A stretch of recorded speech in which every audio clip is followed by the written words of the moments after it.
The Garden Terrace restaurant was the sort of establishment that demanded reservations months ahead and insisted on a rigid dress code.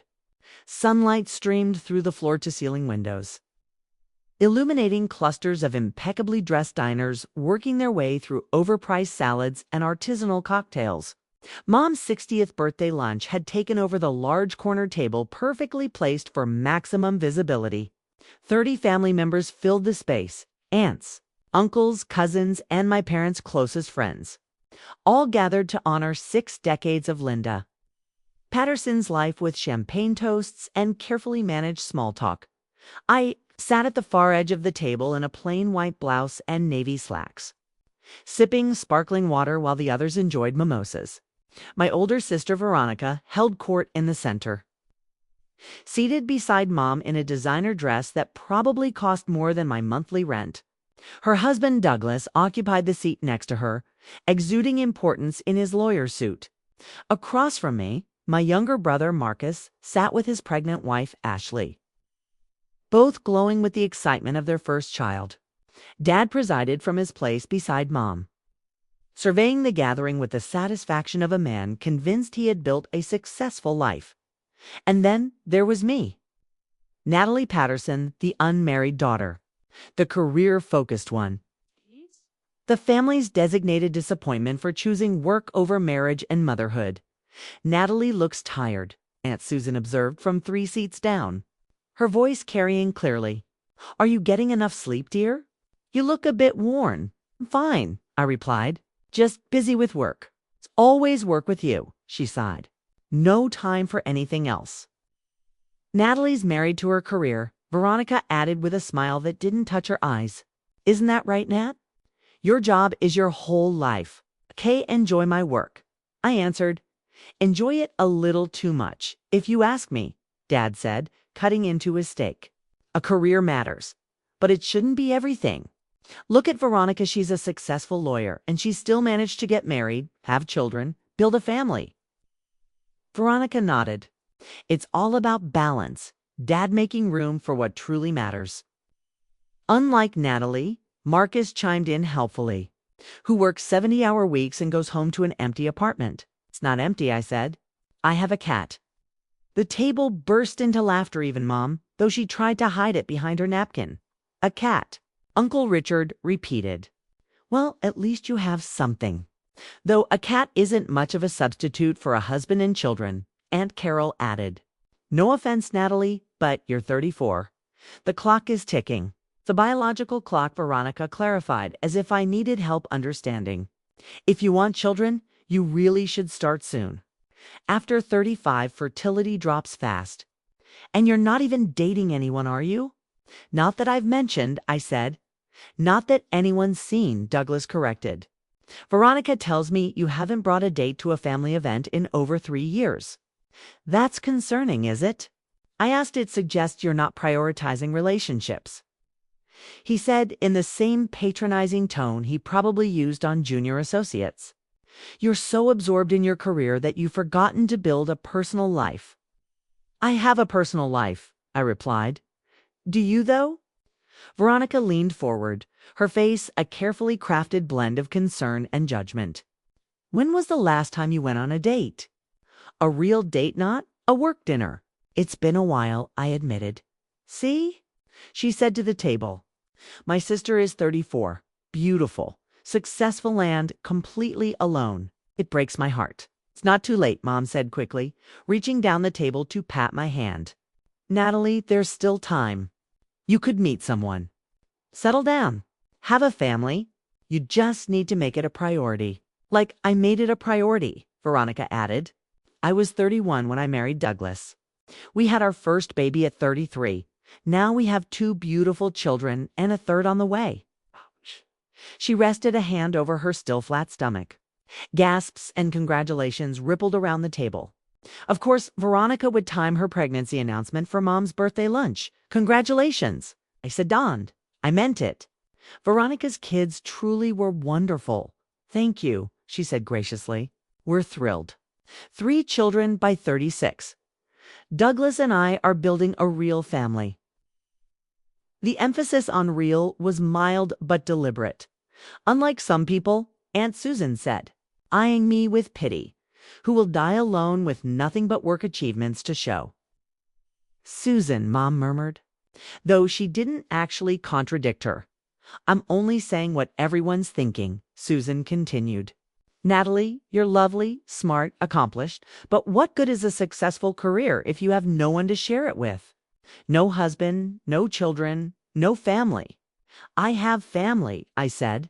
I'm sitting here with you. You know what I mean? She pressed. Your own family. A husband who loves you. Children who need you. A legacy beyond quarterly reports and performance reviews. At 34 and still single, Veronica said, her voice rising just enough that nearby tables took notice. Natalie, you need to face reality. You'll die alone with no family, just a list of accomplishments that won't keep you warm at night or visit you when you're old. The table fell silent. Everyone waited for my response. Such a waste, Dad said softly, shaking his head. You had so much potential, Natalie. You still do, but you've let it slip away choosing work over building a life. I have built a life, I said. Have you? Marcus asked. A real life for just a career. I glanced at my watch. 12:47 p.m. Perfect. I have a very real life, I said steadily. You just don't know about it. What's that supposed to mean? Veronica demanded. It means you've all made a lot of assumptions, I replied, about my life, my choices. My priorities without actually asking me about any of it. We ask, Mom protested. At every family gathering, we ask how you are. You ask, I say fine, and you change the subject, I said. Because you don't actually want to hear about my life. You want to hear that I'm dating, settling down, turning into the version of me that fits your expectations. That's not fair, Veronica snapped. Isn't it? I asked, when was the last time anyone here asked about my work? What I actually do? What I've accomplished? Silence settled heavily. You know I'm a physician, I continued, but do any of you know what kind? What my specialty is? Where I work? You're a doctor, Dad said vaguely. At some hospital. I'm chief of pediatric surgery at Children's Hospital, I said. I run a department of 47 physicians and nurses. I've published 23 peer-reviewed papers. I developed a new surgical technique for congenital heart defects that's now used worldwide. Last year, I received the Innovator Award from the American College of Surgeons. The table stared, stunned. But none of you know that? I said. Because you've never asked. You've been too busy pitying me for being single. You are single, Aunt Carol whispered. Am I? I asked. Veronica's eyes narrowed. Are you saying you're not single? I glanced at my watch again. I'm saying you should stop assuming, replied. Right on cue, the restaurant doors opened. Michael had texted 5 minutes earlier that they were parking. I had calculated precisely how long it would take to unload the children, cross the lobby, and reach the entrance. My husband walked in first. Dr. Michael Chin was impossible to overlook. -6-foot-2. Impeccably dressed in slacks and a button-down, carrying our 5-year-old daughter, Emma, on his hip while holding our son Oliver's hand. He radiated the effortless confidence of one of the country's leading neurosurgeons, combined with the warmth of a man completely at ease with fatherhood. Behind him, our nanny Maria followed, cradling our 6-month-old daughter, Lily. In a carrier, the entire restaurant seemed to stop. Several patrons recognized Maquilla's face had appeared on a medical journal. It's covered just last month for groundbreaking work in pediatric neurosurgery. He spotted me and smiled the same brilliant smile I fell in love with 7 years ago. He started toward our table, 3 children and a nanny in tow. Mommy, Emma squealed, reaching for me. Michael set her down and she raced the final steps, flinging herself into my legs with pure 5-year-old enthusiasm. Hi, baby, I said, lifting her and kissing her cheek. Did you have fun at the aquarium? We saw otter, she declared, and Daddy bought ice cream, even though it's not dessert time. Michael reached us and leaned in for a real kiss, the kind that left no doubt we were married. Happy birthday to your mom, he said. Sorry, we're late. The otter exhibit was much more crowded than we expected. Oliver collided into my other side, hugging my waist. Mom, can we get a pet otter, please? We'll discuss it. I laughed. Maria joined us with baby Lily, who was beginning to fuss in that hungry way I recognized instantly. She needs to nurse soon, Maria whispered. In a minute, I said, settling Lily against my shoulder. She quieted immediately. I turned back to the table. 30 relatives stared at me in utter silence. Nearby diners openly watched, clearly invested in whatever drama they'd just witnessed. Everyone, I said calmly, I'd like you to meet my husband, Dr. Michael Chin. Michael, this is my family. Michael extended a hand toward my father, who shook it on instinct. Too stunned to speak, Mr. Patterson, Michael said warmly. It's a pleasure to finally meet you. Natalie speaks of you often, and her husband Dad managed of 7 years. Michael confirmed it as well. We met during our residencies at Johns Hopkins and married 6 months later. Best decision I ever made, he said, directing the words toward me with such unmistakable affection that several women sitting at nearby tables actually sighed. And these are our children, I added, feeling Emma and Oliver press against my sides. Emma and Oliver are 5 twins. And this is Lily, our youngest, 6-month-old children. Mom whispered, stunned. You have children. 3 of them I confirmed, though we're thinking about trying for 1 more. Michael wants 4 kids total. I'm still on the fence. 4 kids sounds perfect, he said, wrapping an arm around my waist and kissing my temple. But 3 is pretty great. 2, you're married. Veronica blurted, her voice sharp and rising. You have 3 children and you never told us. Never asked. I replied evenly. You were too busy telling me how single I was, how alone I'd die, how I was wasting my life on my career.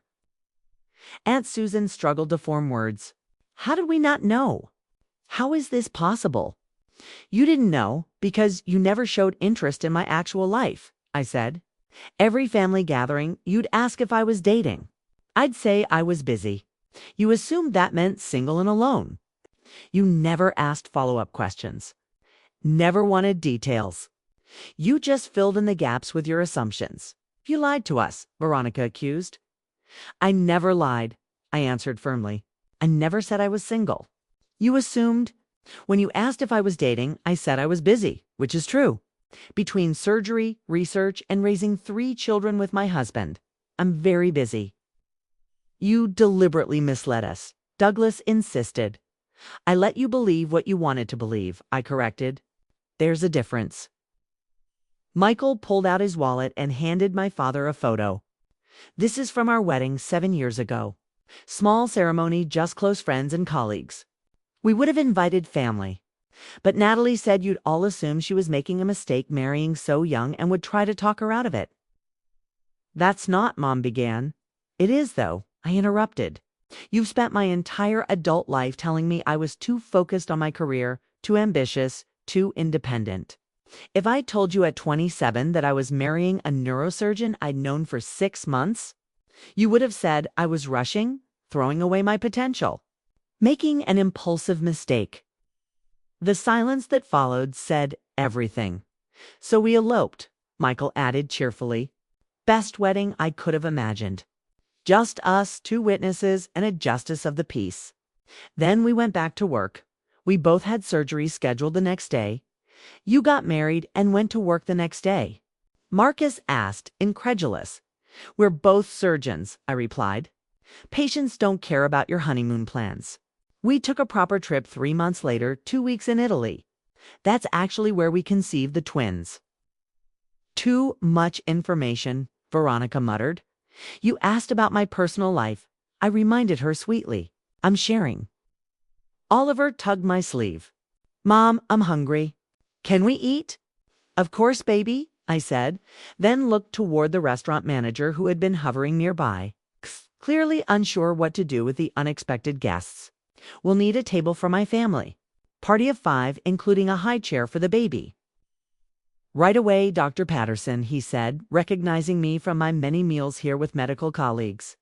Your usual table. Perfect. Thank you. You have a usual table. Dad murmured faintly. We eat here often, Michael explained.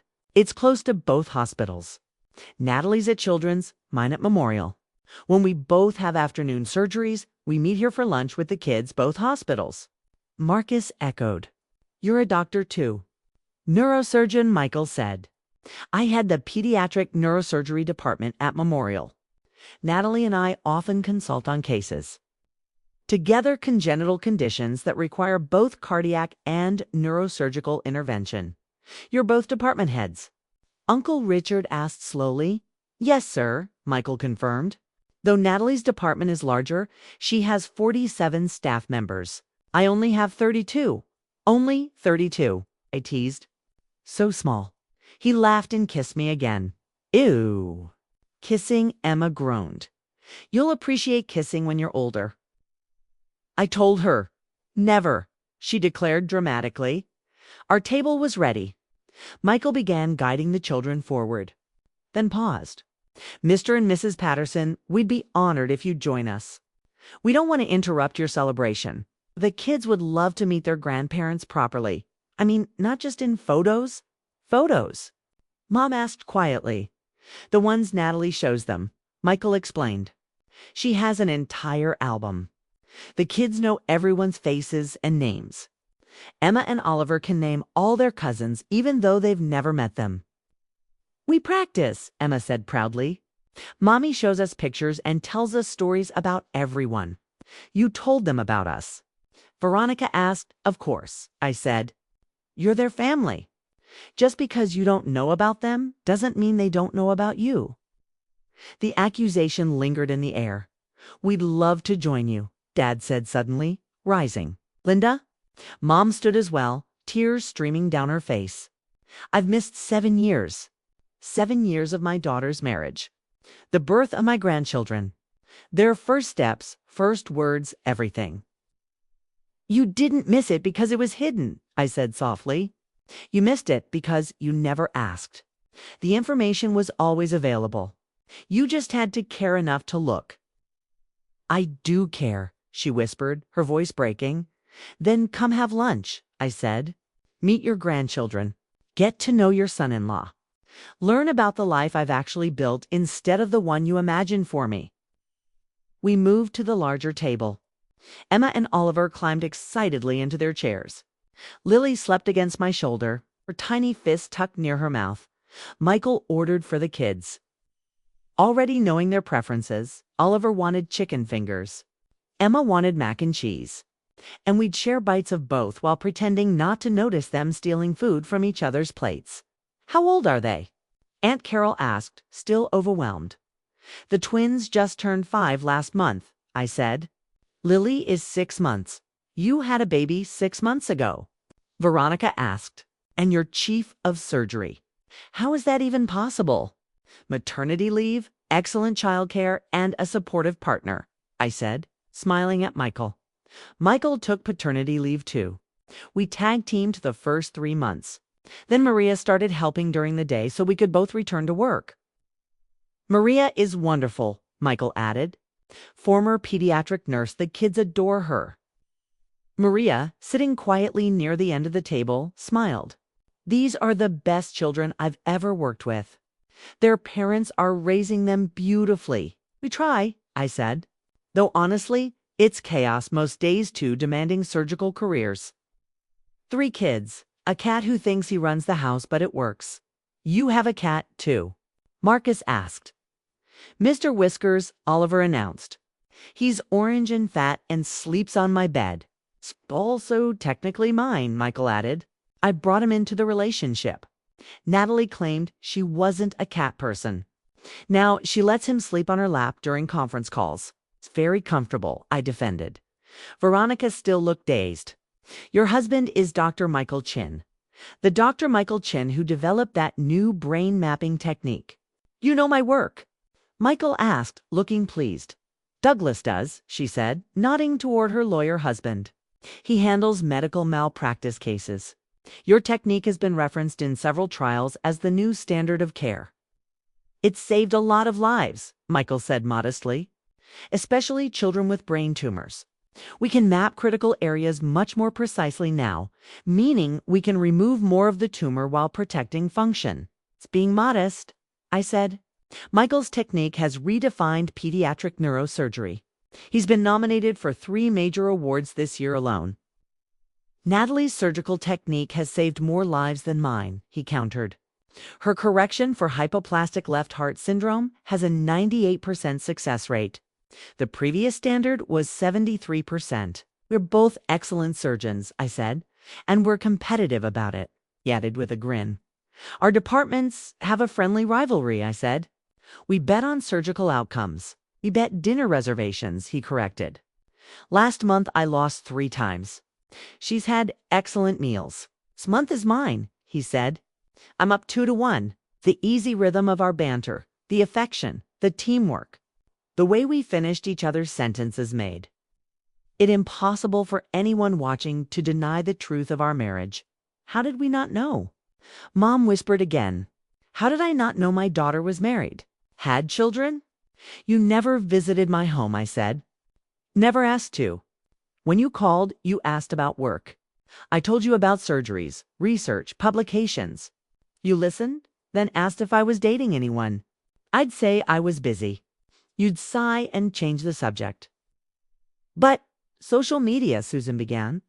Surely you posted about your wedding, your children.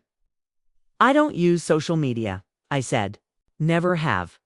Too many privacy concerns with my patients, and Michael doesn't either. Same reason. Your colleagues must have mentioned it, Veronica insisted, hunting for someone to blame. Someone we know must work with you. Probably, I admitted.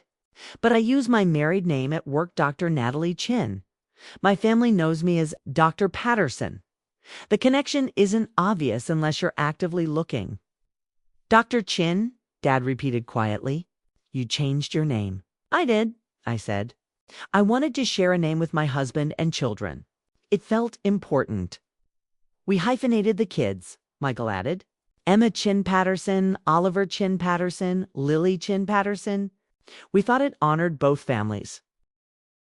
Even though one family has never met them, I said, letting the quiet accusation sit where it fell. That changes today, Mom declared firmly. Right now, I want to know everything, every single detail. Start from the beginning. So, I did. I told them about meeting Michael in the hospital cafeteria during residency. About our first date, a brief 20-minute coffee break squeezed between surgeries. And about how we fell in love while exhausted, sleep-deprived, and completely consumed by the demands of our medical training. Michael jumped in with his own recollections, stories of our wedding, the moment we discovered we were expecting twins, and the chaos of juggling 2 surgical careers alongside 2 newborns. Emma and Oliver added their own perspectives, sharing little anecdotes about their parents, how Daddy made funny voices during bedtime stories, how Mommy let them help with weekend pancake making, and about family trips to the beach, the zoo, and the science museum. Lily woke and needed to nurse, so I excused myself briefly while Maria escorted her to the restaurant's private nursing room. When I returned, Michael had Emma on his lap and was demonstrating neural pathways to my father using sugar packets as props. Your children are brilliant, Dad remarked, watching Oliver count his chicken fingers using advanced math for a 5-year-old. They're normal kids, I said. Smart, yes, but mostly just loved and given opportunities to learn. Do they want to be doctors? Aunt Carol asked. Emma wants to be a veterinarian, I replied. Oliver wants to drive trains. Lily is too young to have opinions beyond milk for now, please. We support whatever they want to be, Michael said, as long as they're passionate about it and work hard. Good values, Uncle Richard observed. You're raising them well. We're trying, I admitted. Though ask us again during the teenage years, we might be failing spectacularly by then. You won't, Mom said confidently. You're wonderful parents. I can see that even in just an hour. 7 years too late to see it, Veronica muttered. Better late than never, I said, surprising myself by genuinely meaning it. You can't change the past, but you can choose what happens next. What happens next? Mom asked. I get to know my grandchildren, my son-in-law. and my daughter's real life instead of the imaginary one I created. She said, "I'd like that," I replied. "Me too," Dad added. "Though I have one question." "Yes." "Why tell us now? Why not continue letting us believe you were single?" I glanced at Michael, who nodded encouragingly. "Because Lily's christening is next month," I explained. "We're having a ceremony at our church. Michael's family will all be there, his parents, 3 siblings, 14 cousins, countless extended family, and I realized I wanted my family there too. Even if it meant having this conversation, even if it meant confronting all your assumptions." "We'll be there," Mom said immediately. "Absolutely. All of us. I mean, if we're invited," Veronica added. "You're invited," I said. "All of you. The kids should know their cousins and should grow up having Sunday dinners with their grandparents, knowing their family." "Even though we've been terrible?" Marcus asked quietly, even though I confirmed. Family isn't about perfection. It's about showing up, trying, learning, and growing. "Wise words," Michael observed, from someone who regularly lectures residents on the importance of learning from mistakes. "I am an excellent lecturer," I said. "The best," he agreed, kissing my temple. Emma wrinkled her nose. "So much kissing." "Get used to it," Oliver told her. "They kiss all the time at home, too. It's disgusting." She declared, "It's love," I corrected. "Someday you'll understand." The lunch stretched on for 2 more hours. My family asked questions, real questions about my life, my work, my children. Michael charmed everyone with stories and medical explanations. Emma and Oliver warmed up to their grandparents, especially when Dad began performing magic tricks with his napkin. By the time we left, Mom had made plans to babysit next weekend. Veronica had asked my advice on a medical question about her pregnancy. And Marcus wanted to know if I'd speak at his company's health and wellness seminar. They were truly actually trying to know me instead of projecting assumptions as we walked to our cars. Michael, holding Emma while I carried Lily and Oliver, held my hand. Dad caught up to us. "Natalie," he said, "I owe you an apology. A massive one." "You do?" "I asked for 7 years. I judged you. Thought you were wasting your life, and yet you've been building this beautiful family, saving children's lives and advancing medical science. You're extraordinary, and I was too blind to see it." "You weren't blind," I said. "You were just looking for something else. Looking for the daughter you imagined instead of the one I actually am." "Can I get to know the real one?" he asked. "Starting now," I said. "But it has to be real, Dad. Not just impressing you with achievements. Not just Sunday dinners where we all perform happiness. Real relationship. Real interest. Real effort." "I can do that," he promised. "Then yes," I said. "You can know me, the real me." He hugged me carefully, mindful not to squish baby Lily between us. "I love you," he said. "I should have said that more. Should have shown it better." "You can show it now," I replied. "By showing up for your grandchildren, by being the grandfather they deserve." "I will," he promised. "Absolutely." We drove home in our minivan. Practical, unglamorous, perfect for 3 car seats. A week's worth of medical supplies. And kids' gear. "That went well," Michael observed. "Better than expected." I agreed. "Your sister looked like she'd been hit by a truck." "She'll recover," I said. "Veronica's resilient." "Do you think they'll actually change?" "Maybe," I said. "Or maybe they'll just adjust their narrative. Either way, our kids get to know their grandparents. That matters more than whether my family fully understands me." "You're generous," he said. "I'm practical," I corrected. "Holding grudges takes energy I'd rather spend on surgery and our children." "Wise and beautiful," he said, reaching over to squeeze my hand. Kissing. Emma yelled from the back seat, "We're not even kissing." I protested. "But you're thinking about it," she said. "I can tell." Michael laughed. "She's your daughter, frighteningly perceptive." "Our daughter," I corrected. "And yes, she terrifies me sometimes." We pulled into our driveway, a modest house in a good school district. Nothing fancy, just home. Our home filled with toys, medical journals, love, chaos. and everything that made life worth living. That night, after the kids were asleep and Michael reviewed scans for tomorrow's surgery, I sat in our bedroom looking at photos from lunch. Mom holding Lily, Dad performing magic tricks for the twins, Veronica looking shocked but trying to smile. 7 years of assumptions shattered in a single afternoon. I wondered if they'd truly change or if this was just a brief interruption in their preferred narrative.